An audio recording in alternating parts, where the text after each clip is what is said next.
Okay. Thank you so much, ma'am, once again. Now we are coming to the main interaction session in the afternoon.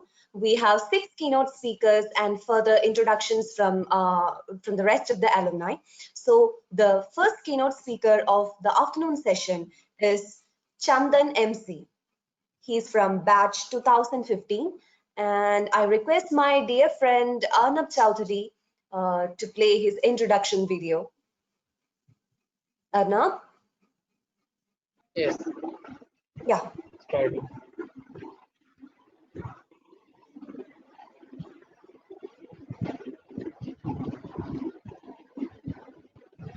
No, the first keynote speaker is Sri Chandan MC.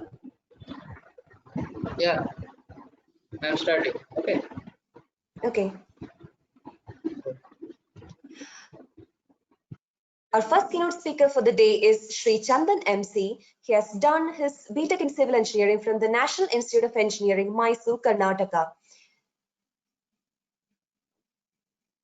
He has completed his BTech in the year 2011, and he has worked in Shopha Developers, Bangalore, Karnataka as a management trainee. After that, he came for his MTech in remote sensing and GIS in the year 2013 to RNITK. After that, he worked as a professor as an assistant professor for 1 year in the National Institute of Engineering, Mysore, Karnataka. Right now, he's a research scholar at Indian Institute of Technology, Kharagpur, West Bengal. Welcome to the session, sir. I hand over the mic to you. Thank you so much for arranging this alumni meet. I just have a small presentation. If it is possible, can you please turn on the screen for me? Screen sharing option, if it is available. Yeah, thanks.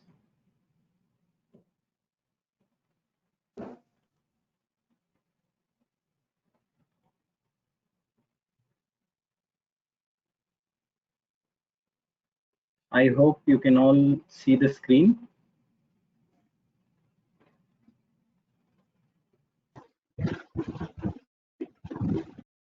Yes, sir, visible. The entire screen is visible. Yes, sir, it's visible. Yes, sir, Okay. visible.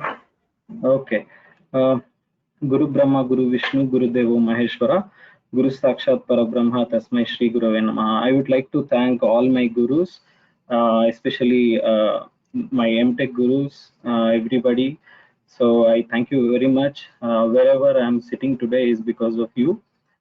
Each and every teacher in NITK has a unique feature, you know. If I take, for example, Amba Shetty ma'am, she always speaks about students and she encourages a lot. So similarly, if I take Lakshman sir, so he has tremendous positivity as we discussed in the morning session. And, you know, he's one unique teacher because he was the one who used to come to class without any textbook or any notes. And you give him a topic, he would speak and he would make it understand in a very, very good manner. So if I take PC Deka sir, so he has, I still remember in our first class, he has given the definition of remote sensing, which is still there in my head. And that was look, no touch. That means you are not physically in contact with the object, but you are trying to perceive the information from the object. So likewise, we have all other eminent professors in our department, that is remote sensing and GIS. I would also like to thank all the current batch who are organizing this kind of virtual meet. I know it is very difficult to organize such a meeting. You are all doing a very good job actually. And today I'll just speak about various research opportunities that are there for remote sensing and GIS. So to start with, this is my batch. I was passed out in the year 2015 from NITK, and as you can see, we had a very vibrant batch, I can say. and every one of them are in contact with us today, and they're all doing good. I think you all have heard to Shubha from IIT Madras. She spoke in the morning session, and we were such a very good batch, and we had such a very good memories in NITK. So currently, if you see the remote sensing and GIS, the spatial era, I call it as a super tech era. Recently, if you have seen, AICTE has approved the inclusion of geospatial subject in GATE and NET exam. So you can just imagine the amount of the peer weight that is going to increase on this subject, and therefore we also have a lot of faculty posts that are available across India in various national institutes as well as Indian institutes, etc. And if you see the game changes, we have artificial intelligence and machine learning that is coming up very vibrantly in the field of geospatial technologies. We have drones, mapping services, and autonomous vehicles. All of these integrated together will give you a very good, research topic for your PhD. I have to thank Dr. Arjun and Dr. Bojraj, who spoke very well in the morning session about the industry. Especially Dr. Arjun spoke about how you can enter, ISRO, what are the various gateways, and then Dr. Bojraj gave you the flavor of research and academics perspective. So yes, definitely there is scope for remote sensing and GIS, higher studies, I would say. And recently launched PMRF is one such good scheme for you guys, wherein you can proceed with the degree and with a very decent stipend also. So before I know many of you are looking for a PhD or a postdoc. I would just like to put in few words. Don't do a PhD or a postdoc if you think you are just going to have the title of doctor. And if you are trying to get solutions quicker without looking at the current research topics or without relating to the current research things, so that is very difficult. And don't think that PhD will be over in just 3 years. Many of us, even I had that perspective. It is not so, because once you go into the PhD, it is more of research and finding the new things out, finding the current evidences, etc. So, and you should also see that your supervisor is not the one who is going to tell you everything, who is going to feed you everything.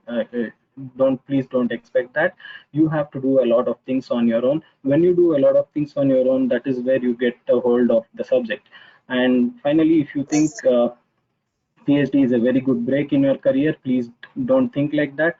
PhD is a long commitment, and you need really hard work, dedication towards it. As Amba mentioned about our seniors who had gone to IIT Kanpur, I can relate to that completely, ma'am, because I am also in the northern part of India, which is IIT Kharagpur, and temperature are similar to that. So it is a very long journey. Please think twice before taking up a PhD. But once you decide, then the ball is in your court, and you have to do the hard work to get a degree. Yes. So there are various grants available in India. As many of you, I think you might be familiar with all these grants. But just to highlight that currently, a lot of international gates are open for the PhD students. Like many of the IITs has MOUs, even NITs has MOUs. We have Raman Chapak Fellowship. BST DAD is one of the good fellowship for doing PhD or postdoc abroad. Because we have so many opportunities to do the research in, especially in the geospatial technology. And coming to the international workshop, conference, or other grants, right now due to the COVID situation, you might not get the grant. But however, in the later stage, you can note this down. You will definitely get an opportunity to go abroad and present your research findings. So CSIR is one good initiative from Government of India. I was a part of CSIR, travel grant. I got it for my presentation, as well as I conducted a workshop in Colombo University. That is University of Moratuwa, that is in Sri Lanka. So I got the full travel grant, and then we also have SCRB International Travel Support. So you can also apply for that and attend various workshops. And there are various other grants as well. So my journey in PhD so far, it has been very great. I should thank my supervisor, Dr. Bharat H. Aital, and also my previous guide, Dr. T.V. Ramachandra from IISc. I had a very good exposure to remote sensing and GIS, I can say, and we have been collectively doing research on urban growth modeling. My entire PhD is on urban growth modeling using artificial intelligence and machine learning techniques. I have used various AI techniques such as genetic algorithm and particle swarm optimization, and many of those are published in the form of research papers here and in the form of books here, I mean book chapters. So our research group, as I mentioned, my supervisor Dr. Bharat H. Aital, he heads a research group called Energy and Urban Research Group. We are around 5 research scholars right now in the RCG School of Infrastructure Design and Management. And our research area is urban data mining, urban pattern recognition. So what is pattern recognition? We have vast data of at least 15 cities, 15 major cities of India, including the metropolitan cities. And we have also done an exclusive urban heat island analysis using various machine learning algorithms.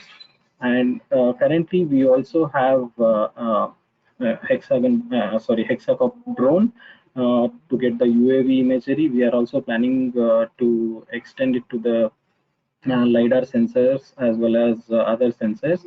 And we also work on hyperspectral urban data mining, environmental analysis and management. So basically, if you are from remote sensing and GIS MTech, so definitely you have very huge potential in our lab. So I suggest you to go through our department, the website, and our research findings are there in the ResearchGate and Google Scholar. So please go through it. And one main suggestion from my side is please try to make an SOP, that is the statement of purpose, or why you want to do research in that particular field, in a very proper manner, because that is what decides your future research. So currently we have an opening which is going to start in October 3rd week. Please keep on checking the IIT Kharagpur website, and even in the group also I will put as soon as the notification is out. So we are looking for a MTech scholar with a geoinformatics background and computer science. If it is, then it is definitely advantageous. I'll also float the details in the group very soon, so you can consider this opportunity for if anybody is willing to work. And finally, I would like to thank all of you for providing this opportunity to speak in the alumni meet. This is the drone which we have now. This is still in the calibration mode, and currently we have calibrated. However, it is not yet operational completely along with the sensors. So once the calibration is done, we are planning to buy, the purchase is already done. We are planning to put a LiDAR sensor on this and conduct a LiDAR survey for the small area, and then we are going for a city scale survey. So thank you very much. This is my email ID. You can email me as well. So thank you.